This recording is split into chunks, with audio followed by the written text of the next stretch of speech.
नमस्कार, मी शुभम एलएस मराठी आणि आता भरणे ग्रामपंचायतमधून सर्वात धक्कादायक बातमी आपण तुमच्या समोर घेऊन येतोय। खरं तर कोकणामध्ये गेल्या काही दिवसांपासून मुसळधार पावसाला सुरुवात झालेली आहे आणि अशातच बघायला गेलं तर गेल्या काही महिन्यांमध्ये जे भरणे ग्रामपंचायत हद्दीमध्ये रस्ता दुरुस्तीचं काम होतं ते करण्यात आलं होतं। मात्र हे रस्ता दुरुस्ती करण्याच्या कामावरती सर्वात मोठं प्रश्नचिन्ह निर्माण झालं। कारण माझ्या बाजूला बघितलात तर गेल्या काही महिन्यांपूर्वीच केलेला हा रस्ता आहे आणि हा रस्ता पूर्णपणे खचलेला आहे। तुम्ही बघू शकता की पहिल्याच पावसामध्ये अजूनही पावसाला मुसळधार अशी कोकणामध्ये सुरुवात झाली नाही। जो पाऊस आहे त्याच्यामध्ये जर तुम्ही बघितलं तर पहिल्याच पावसामध्ये ही जी अवस्था आहे रस्त्याची अशा प्रकारे अवस्था झालेली आहे। आणि सर्वात महत्त्वाचं म्हणजे जर तुम्ही माझ्या पाठीमागे बघितलं तर हा जो रोड आहे हा जो मेन शाळेकडे का महत्त्वाच्या खेडमध्ये का महत्त्वाच्या शाळेत जाणारा रोड आहे।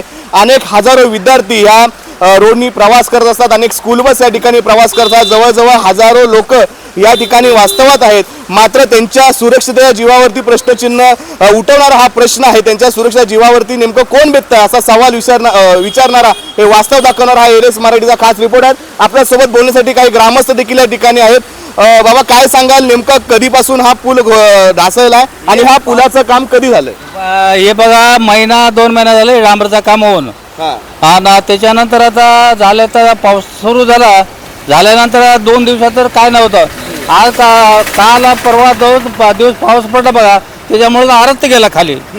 त्याच्यामुळे आरत गेलं म्हणजे मोठी शाळा आहे इकडं, येणं जाणं पोरं भरपूर येतात, माणसं येतात, त्याच्यामुळे हा धोक्याचं काम आहे हो। अशी ही जी वारंवार निकृष्ट दर्जाची कामं होतात त्याबद्दल काय सांगाल? त्याच्याबद्दल काय करणार माणूस व्यवस्थित करायला पाहिजे ना।